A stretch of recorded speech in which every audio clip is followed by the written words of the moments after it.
বনমাঝি দেখিলাম শূন্য মন্দির পড়ে আছে, বনমাঝি দেখিলাম।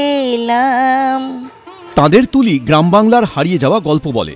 তাদের ছবিতে পুরাণের দেবদেবীরা হয়ে ওঠেন ঘরের মানুষ, প্রাণের দূষর। এবার সেই পিংলার পটচিত্র শিল্পীদের হাতে জীবন্ত হয়ে উঠল রামায়ণের সপ্তখণ্ড। অযোধ্যায় রাম মন্দিরের উদ্বোধনের আগে দেশজুড়ে যখন রামায়ণের থিম, তখন মণিমালা রূপসানাদের তুলির টানে রামের জীবন চরিত। গ্রামে গ্রামে আমার দাদুর সঙ্গে গান করতে যেতাম, তো রামায়ণের উপরেই তো গান শুনতো দাদু ঠাকুমারা, মাসিমা কাকিমারা।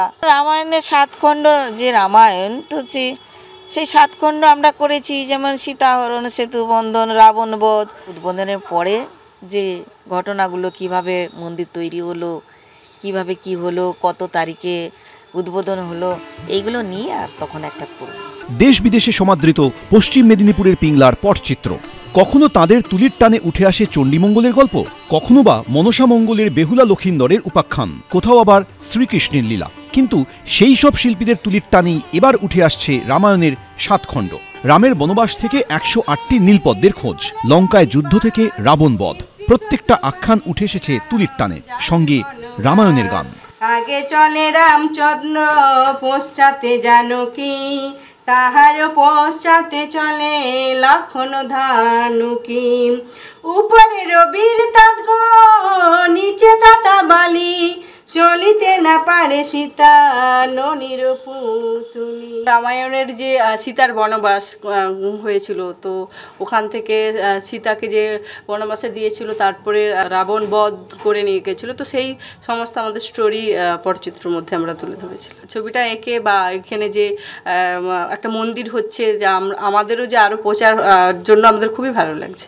ওরে লক্ষণ কোথায় সীতা। আগামী দিনে রামায়ণের উপর ভর করে এই শিল্প আরো প্রাণ পাবে বলে আশাবাদী পিংলার পটচিত্র শিল্পীরা। বিশ্বজিৎ দাস, এবিপি আনন্দ, পশ্চিম মেদিনীপুর।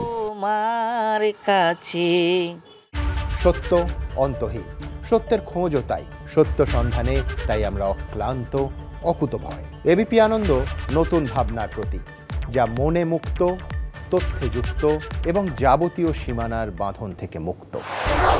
সীমা না শব্দটির মধ্যে লুকিয়ে আছে মানা শব্দটি, যেন চোখ রাঙানি এক অদৃশ্য বেড়াজাল, যা আটকে রাখে আমাদের এক ছোট্ট গণ্ডির মধ্যে। একমাত্র সঠিক খবরই গড়ে তুলবে এক মুক্ত সমাজ। সেই জগৎ গড়ার লক্ষ্যে কোনো সীমানার ঠুকুটি আমরা মানব না। এবিপি আনন্দ এগিয়ে থাকে, এগিয়ে রাখে।